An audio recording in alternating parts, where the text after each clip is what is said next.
What's up, guys? It's me on. I am back with another video. We're a few days removed from WWE putting on Hell in a Cell. And speaking of that, it is about damn time, and I wish I had this done before Hell in a Cell, but unfortunately I didn't. It's about damn time I give you part 2 of Road to Revenge, the Alexa Bliss Charlotte Flair story, Road to Hell in a Cell. If you have not seen part 1, please watch. It's going to make things make a shit ton more sense. If you don't watch the first video, it's not going to make sense. I promise. Well, yeah, you'll see what I mean. But anyway, with that being said, if you have not seen part 1, go watch. Link will be in the description. If you have seen part 1, welcome. Let's jump into this. Also, make sure to like, subscribe, and turn on post notifications so you do not miss out on future videos and streams. With that said, let's jump into this. So, we kick things off with the Raw Falling Backlash. And early in the show, Bianca comes out, cutting a promo on her title retainment at Backlash, essentially declaring that it is finally time for the EST to focus on the rest of the Raw Women's division. No disrespect to Becky, but Bianca's relieved that she is finally out of the way, and that Bianca proved, not once, but twice, in back-to-back pay-per-views, premium live events, as WWE calls them now, that she was the deserving champion, or is. And now, it's time for her to find a new challenge. She believes there's a few that she'd like to see challenge her, but she leaves that up to those in the back, and decides to declare an open challenge for her title, as far as who she'll face at Hell in a Cell. And we get the return of Asuka. So this is kind of like what we got in real life, only instead of Asuka returning during the Becky segment, she returns here, open challenge from Bianca. And I do kind of wish that we got Becky versus Asuka one-on-one at Hell in a Cell, but the match that we did get with them and Becky was fire as fuck. So, that being said, this is the Raw Women's title feud that's going to go into Hell in a Cell. I'll update this when I do the Money in the Bank video, which is part 3. But I'm not really focusing on this right now. I'm focusing on some other stuff with the story. So, there you go. In the middle of the second hour of Raw, we get Alexa on Alexa's Playground. It could be something else, but I'll just use this. Alexa begins by congratulating Bianca on retaining her title at Backlash, but does note, just remember, people don't forget. I don't forget. This is both in reference to Bianca eliminating Alexa last at Elimination Chamber, which allowed Bianca to face Becky at WrestleMania and win, and more importantly, a reference to Charlotte beating Alexa and ripping up Lily at Extreme Rules. She then switches to discussing her appearance at Backlash, showing up after the Bianca-Becky match and leaving with Becky. And says, quote, "I've been watching, and Becky, something fell off to me. Like, she's there, but she isn't, you know? Maybe it was the loss at WrestleMania, maybe it was far before, but the feeling I got was that she needed guidance." Alexa smiles, then says, "That's where I came in." She laughs, her typical Alexa laugh, then says, "Now, Becky has a new vision, and it won't be long before you see what that vision will bring." She picks up Lily as she gets up from the swing, then says, "Stay tuned," before walking away. And then show goes to commercial or what have you. Smackdown opens with Adam Pearce coming out to the entranceway to announce the fallout of Charlotte's injury from Backlash. She left the premium live event as the SmackDown Women's Champion. However, not without consequence, as Ronda goes out of the I Quit match, injuring Charlotte's leg, both during the match as a way to try and prevent her from locking in the figure 8 submission, and afterward is retaliation for losing. Instead, Sasha and Naomi come out right afterward, or almost right afterward, I should say, and Banks takes the mic from Pearce as he gets waved off by the tag team champions as they enter the ring. Sasha then opens by saying, "So, the SmackDown Women's Champion, Charlotte Flair, is going to be out with a leg injury for a while. While I hope she recovers, I also hope she takes her time doing so. Take as long as you'd like, Charlotte. We'll be doing just fine." Naomi then says, when we won the tag titles at WrestleMania, we said we would elevate these titles, that we would bring more respect to these titles. That will always be the goal, but it is hard to do that when someone else holds the spotlight on themselves. Sasha then says, with Charlotte out of action, we are going to make sure that the tag titles get their shine. We welcome challengers to come to us, but we'll also come find worthy challengers ourselves. Stay tuned on that one, because I'm not going to really get into that in this video, but I'll be getting into that in the future. Pay attention. At that moment, Piper and Nikki come out and a tag match ensues. This match is given a solid 7 minutes or so, give or take. The key thing here, though, is Piper, who is... No, I'm not referring to as Dewdrop. I'm sorry. But Piper, who is taking Nikki under her wing in a sort of mother figure role, at least that's what I get from it, to get Nikki to get serious, remember that promo, backstage, of course, seems to be doing more in the ring than Nikki, who is still in her ASH gear and panders to the crowd when she can. And this lack of focus results in Nikki getting rolled up by Naomi for the pinfall loss. After the match, Piper scolds Nikki some, and then in an interview on Raw Talk, Piper describes this as the tough love that Nikki needs. This will be further elaborated on, and also, this is me kind of giving my take on what a Sasha Naomi versus Piper Nikki feud would have been had WWE gone with the idea of allowing this tag title feud to happen going into Hell in a Cell. Just, with the whole walkout thing. Go watch those videos if you don't know what the fuck I'm talking about. But anyway, moving on. Between Raw and SmackDown, on WWE social media, they tease a big return on Friday's show. And when the second hour arrives, it opens with the return of Bayley. So we got two big returns in the same week. Asuka on Raw, Bayley on SmackDown. The crowd pops huge. And Bayley embraces the crowd reaction, gets a mic, enters the ring, starting with a babyface-esque reaction saying, oh, it feels so damn good to be back in a SmackDown ring again. You guys have no idea what it feels like to be back in the ring after being out for so long. It feels so good. And then switches to heel mode, saying, but for as happy as I am being back, I loathe you fans for how hard you pushed me. All I saw on social media was you people, you sheep, as she likes to call us fans, whining and crying about how much you want to be back in the ring. I still blame you for getting me hurt in the first place. You forced me to strain myself because you wanted to see me win so bad. I owe nothing to any of you. Remember that. Ideally, part of the crowd boos while another part of the crowd cheers. You can tell the fans love having her back, but they're gonna boo her because it's Bayley, and Bayley is so fucking good at being a goddamn heel. Anywho, Bayley plays up to the booing by saying, those of you who are cheering, you really are a bunch of dumb sheep.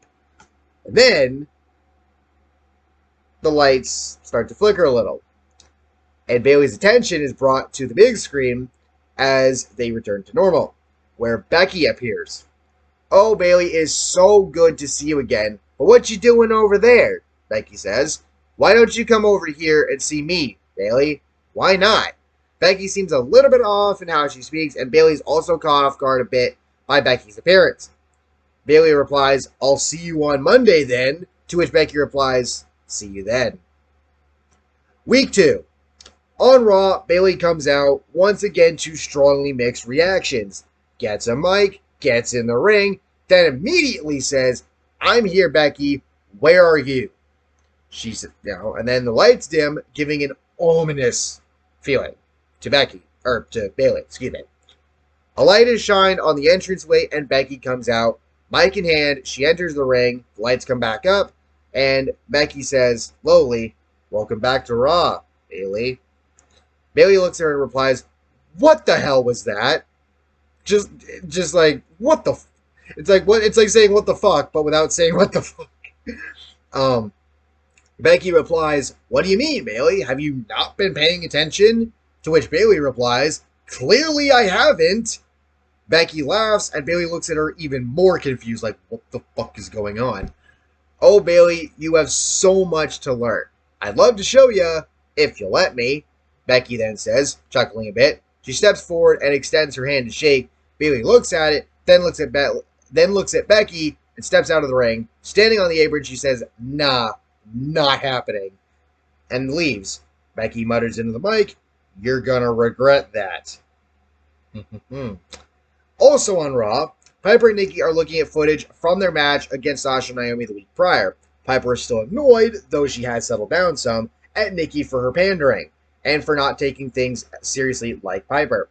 She declares that Nikki needs to abandon the ASH gimmick if she wants to re-elevate herself in the ranks of the women's division, and this goes along with a lot of what fans feel, because yes, Nikki created the ASH gimmick, and it pretty much, and in response to that, WWE, I would think, in a way, kind of gave her the Money in the Bank, briefcase last year, which, no disrespect to Nikki, it was awesome and unexpected to see Nikki win the briefcase, then turn around and win the title later that night.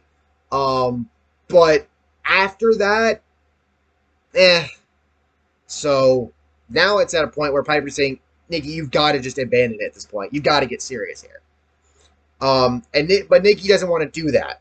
And she says that one of the things that she says is that being Nikki ASH inspires kids to be just like her. She can't just abandon them on a whim before getting up and leaving. Piper face palms and says, "Guess I'm going to have to dig a little harder." Yeah. On SmackDown, Sasha and Naomi have another open challenge for the tag titles. This time it's Shotzi and Aliyah coming out and answering the challenge. This match gets a good amount of time like the Piper-Nikki one did, with Sasha and Shotzi rekindling their rivalry from the previous fall a little bit at points in time. Remember around Survivor Series and all that? Match ends with Sasha pinning Aliyah. Simple as that. Week 3. On Raw, Bayley finds out from Adam Pearce that she'll have a match against Sonya Deville later that night. Like in real life, she's been booted from her position as general manager, now only a wrestler. She gladly accepts the match, and when it happens, they have a pretty good showing against one another. And I honestly don't know if Bayley's ever faced Sonya in singles competition, so this might be a first. Maybe? Somebody let me know in the comments. However, Becky comes out, dumps Sonya out of the ring, so DQ automatically, and attacks Bayley furiously. Bayley tries to defend herself, but Becky overpowers her, and when all is said and done, Bayley has to be helped out of the ring by medical personnel. Keep in mind, she is coming off of a torn ACL. She's been out for months. So an attack like this immediately brings this sort of fear that whatever may have happened, Becky could turn around and re-injure her. Of course, she doesn't, but the fear is there. Becky gets asked backstage why she attacked Bayley in the first place, to which Becky replies, she must learn. I offered to help her, and she refused. It could have been done the easy way. Now it has begun the hard way. She twitches a little bit here and there and lets out a low chuckle after giving her answer. Bayley would tweet out the next day or so that she's fine, just a bit beat up, nothing she can't handle. But Becky will answer this for me next week. Also on Raw, Piper brings Nikki in for more film watching. This time, taking a look at Nikki's older matches, namely some from NXT, as well as during her time as Bliss Cross with Alexa Bliss, that whole tag team, which was freaking awesome. Piper makes the point clear that this is the Nikki she wants to see, not a, quote, directionless superhero wannabe. Kinda hate saying that, but it's the honest truth. Nikki responds by saying, being crazy doesn't sit well with the kids, though, and it wasn't sustainable for me, to which Piper agrees. On the second part, she has a point.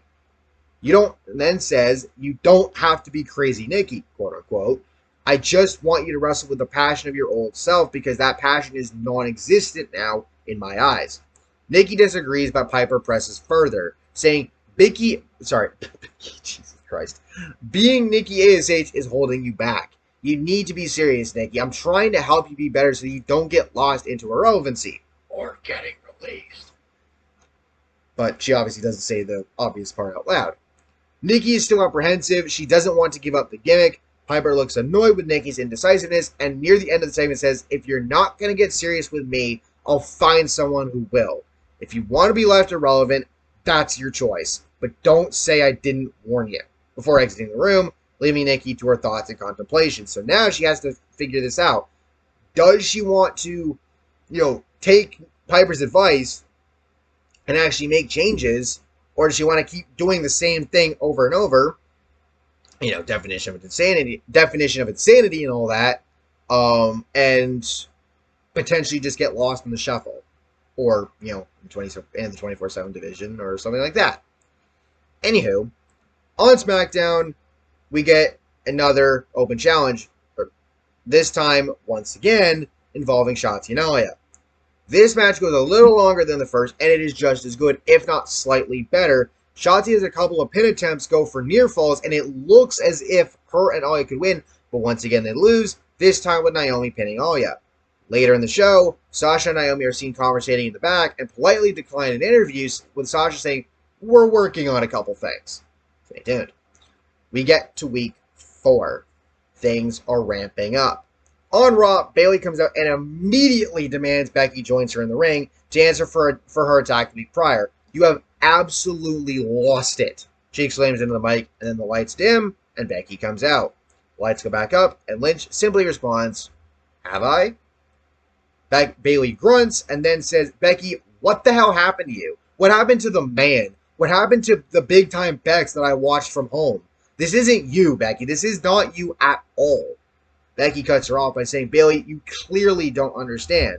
We all have to evolve. You know that. You evolved from the hugger to the role model," to which she has a point. "I evolved from the man to big time Bex to this." Or, well, you could say from the last hugger to the man to big time Bex to this. And I love it. All of it. She flashes a devilish smile, her head tilted slightly. Bayley retorts, "What even is this? You look brainwashed. Hell, I think you did get brainwashed or something, because none of this says Becky Lynch. This screams of someone using it." So you can see Bayley's starting to kind of catch on a little bit. She's making inferences here. Becky shakes her head and says, "You're impossibly mistaken, Bayley. However, I'd like to show you where I found myself, where I found this wonderfully dark side of me. Join me, Bayley." She extends her hand to shake, but Bayley declines and instead slaps Becky. "I will not join you in whatever hellhole you're in, but I for damn sure will get you out of it," she says before exiting the ring. Becky stands there, shaking, twitches a little, then drops the mic, running to the other side of the ring, then comes back across and dives at Bayley on the outside. A brawl at the bottom of the entrance ramp ensues, and security comes out to pull them apart. WWE announces on their social media platforms that there will also be a #1 Contenders match for the women's tag titles on SmackDown this week, pitting Piper and Nikki against Shotzi and Aliyah. As for Bayley and Becky, well, you'll see. SmackDown arrives, and the #1 Contenders match happens, with Sasha and Naomi watching at ringside. Shotzi and Aliyah enter first, then out comes Piper and Nikki. Nikki actually appears in normal wrestling gear, still of the blue and yellow color scheme for the ASH gimmick, but without the mask. And she is wearing a Nikki ASH shirt over the top, the top part of her gear, which doesn't bother Piper as much, but there's a bit of annoyance there. The match begins, and at first, Piper is leading on while Nikki holds back. At one point, Aliyah runs at Nikki, who ducks out of the way and hits the corner. Aliyah, that is, knocking Piper off the apron in the process. Nikki sees this, and it sets in that she has to fight back, because now her tag partner just got knocked off the apron. She's not there for a tag, and Nikki's all on her own. This is that moment where she's like, either I get serious or I'm screwed. And she ends up fighting back. Piper gets back on the apron a short time later to see Nikki engaging with Shotzi, then Aliyah following a tag with a passion that Piper has wanted to see out of her. Nikki also ditches the t-shirt she wore entering the match. Again, she does have gear on underneath. It's just the t-shirt was covering it, so don't worry about that. And goes on to finish the match by pinning Shotzi to win the title shot. Piper looks at Nikki proudly, giving her a nod of approval. So then we get to the final week before Hell in a Cell. On Raw, Bayley comes out to the ring, mic in hand once again. "I want Becky Lynch back," she says. Footage is then shown on the big screen of Becky's actions over the past few weeks. Do you see this, people? That is not Becky. This is not the person I know as one of the 4 horsewomen. This is someone completely different. And it's like I don't even recognize her. Becky then appears on the big screen, and Bayley addresses her directly. You have changed, Becky, and it hasn't been for the better. This isn't the evolution you spoke of last week, not what you think it is. Becky replies, you are beyond misled, Bayley, misguided like I once was, until I found a new direction. I want to lead you on that direction. And the thing you might be picking up on here is it may not necessarily be Becky saying this, but it's Alexa through Becky. Hint, hint. Anyway, Bayley, in confusion and annoyance, replies, no. I want you to realize that this isn't you. And if you won't realize that, then how about I beat it you know what I mean. Beat it into you. I challenge you to a steel cage match this Sunday at Hell in a Cell. Not a Hell in a Cell match in of itself, because I don't think it necessarily needs one, but a steel cage match, which will be just as good. I promise. Crowd pops huge for this announcement, and Bayley lets the challenge marinate a little bit. Lets it settle. Becky laughs, then gives Bayley a death stare through the screen, and replies, I'll see you there, but just know you have written your own certificate of punishment with this challenge. I'll see to it that you suffer for your negligence and your stubbornness. So, essentially, the role model, Bayley, is taking upon herself to fix Becky, to get Becky to be herself again. Oh, how fucked she is. You'll see. On SmackDown, there is a contract signing for the women's tag team title match at Hell in a Cell between Sasha, Naomi, and Piper and Nikki. The main thing here is that Nikki comes out without wearing any kind of any of her ASH gear, instead wearing normal gear, on top of which ditching the color scheme, the yellow and blue and all that, which makes Piper proud. Naomi remarks, ASH no more, huh? At one point in the promo, to which Nikki replies, in appearance, no. In spirit, yes. Piper made me realize I don't need to look like an almost superhero to be one, especially for the young fans who look up to us. I had to find within myself the passion to fight with purpose rather than come out and put on a facade and uphold it. I had to get serious, and so I did. All four competitors exchange words, signing the contract, and the segment ends. No table flipping here. The two sides show respect and shake hands and go into the Hell in a Cell match, which I will talk about next, with mutual respect. They want this to be a battle done out of respect. And that's exactly what happens. Sasha and Naomi versus Piper and Nikki for the women's tag titles happens early in the Hell in a Cell show. Nikki and Piper show improved chemistry, with Nikki focusing more on the match and less on the pandering. The pandering is pretty much almost gone at this point. However, it would not be enough as Sasha and Naomi score the win, with Naomi getting the pin on Piper rather than pinning Nikki. Afterward, the two teams shake hands again, like they did on SmackDown, before leaving the ring, showcasing respect for each other. And this is another key aspect of the elevation of the tag titles, is Sasha and Naomi showing respect to their opponents. You'll have to see it. So now we get to the big part. Becky Lynch versus Bayley is the third to last match on the card. Bianca versus Asuka is in the semi-main spot, and then you have, the main event that we did get, Rhodes versus Rollins, Part 3, which was fucking crazy. But anyway, during the commercial break between the previous match and this, as you would figure, the steel cage gets set up. They can't hang it above the ring with the cell up there unless you figure out a way to do that, which I don't necessarily think you should, because that might not work. So they end up putting it together, like they did in the old days. Bayley comes down to the ring first, and then awaits Becky. Becky's theme plays, and while it does sound like her normal theme, under it is bits and pieces of Alexa's theme, though it is rather fucking subtle, and it has to be that way. Becky never takes her eyes off of Bayley as she walks down into the ring, or as she walks down to the cage and enters the ring thereafter. The match begins, and Becky immediately attacks Bayley, setting the tone for the match. Bayley is forced to have to defend herself as best she can, while also trying to climb out, and at the same time trying to convince Becky that this isn't who she is. Meanwhile, Becky, for most of the match, does not attempt to climb out, to try to take the win. Rather, she focuses solely on inflicting as much pain as possible to Bayley, because her end goal is to punish Bayley so much to where she's forced to kind of give up or give in to the darkness that has consumed Becky, courtesy of Alexa. For every attempt that Bayley makes at reaching the cage and climbing out, Becky is there to pour back down. And I kind of want you to sort of visualize what this match could look like, because I think this could be really freaking cool. Not just from a wrestling standpoint and an entertainment standpoint, but also, especially from an entertainment standpoint, as you'll see in a moment. As the match progresses, Bayley becomes more and more desperate to find a way out, almost fearing that if she doesn't, whatever caused Becky to turn will happen to her next. And she doesn't want that. She wants Becky to be normal again. At one point, Bayley's in a corner of the ring with Becky standing in the center of the ring.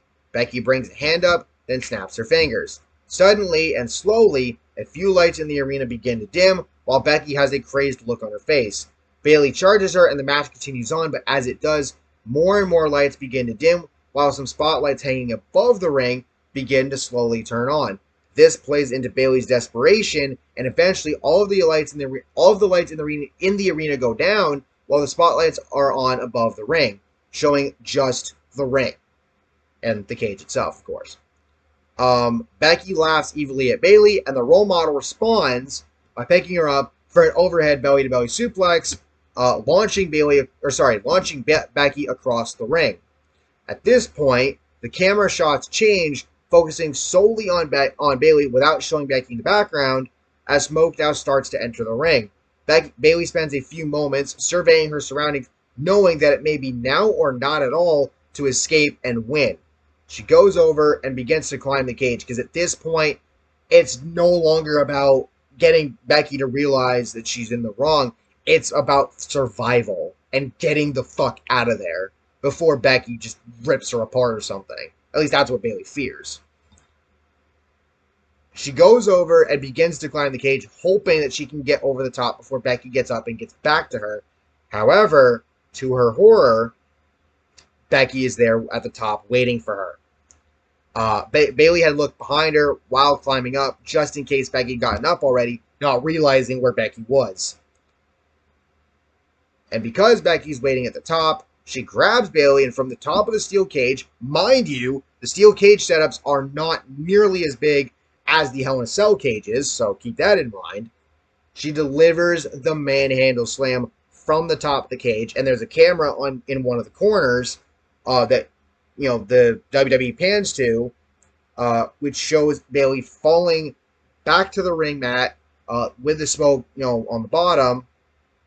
Falls through that, and lands, of course, as safely as possible, while also showcasing damage.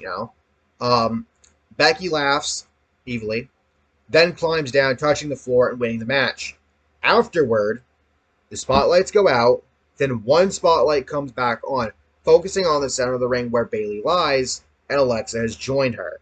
She smiles, seeing the prone body there as the result of Becky's work, and feels excited to lead Bayley in a new direction.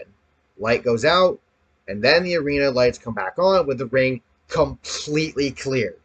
Like with Becky, Alexa's eerie laugh plays before the show goes to commercial, ahead of the Bianca Asuka match. So there you go. There's part 2. Video is almost half an hour long, and I kind of apologize for that, but there is a bit, quite a bit here. I wouldn't be surprised if the Money in the Bank video is longer, because there's going to be so much going into that. So with that being said, I would appreciate it once again if you make sure to like, subscribe, and turn on post notifications so you do not miss out on future videos and streams. And let me know in the comments what you think. Go check out part 1 if you haven't already. I hope you enjoyed part 2. Stay tuned for part 3 and other content coming up. With all that being said, thank you all for watching. Hope you all enjoyed. I'll catch you all next time. Peace.